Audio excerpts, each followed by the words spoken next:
Durant el Consell Rector de l'IDAPA, el conseller de Territori i Sostenibilitat, Santi Vila, ha anunciat que aquest mes d'octubre començaran els treballs d'instal·lació de barreres contra allaus a la C28, al port de la Bonaigua, i que els treballs estaran enllestits entre finals de gener i principis de febrer. Jo crec que els allaus ens han de preocupar sobretot al final de l'hivern, al principis de primavera.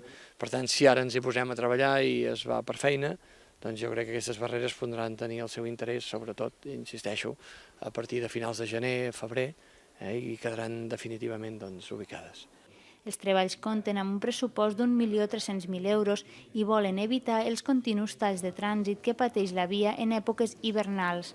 Cal recordar que la temporada passada va estar més d'un mes tancada al trànsit. També s'ha mostrat favorable a l'ampliació del Parc Natural de l'Alt Pirineu, tot i que darrerament s'ha tret força personal que hi treballava. És evident que vivim un moment molt difícil des del punt de vista pressupostari, des del punt de vista dels recursos que s'assignen a la gestió dels parcs. Això compet amb un altre departament, però estic convençut que aquest altre departament també, en la mesura que els pressupostos es puguin tornar a anar regenerant, tindrà el compromís que ha de tenir, perquè tots sabem que pel nostre país és absolutament imprescindible fer una bona gestió dels parcs naturals. Aprofitant la seva estada a la comarca, els alcaldes del Pallars Sobirà han insistit en la necessitat de treure una partida dedicada al manteniment d'accessos a nuclis que fa anys que no surt, i el conseller ha assegurat que de cara al 2014 es mirarà d'incloure-ho als pressupostos.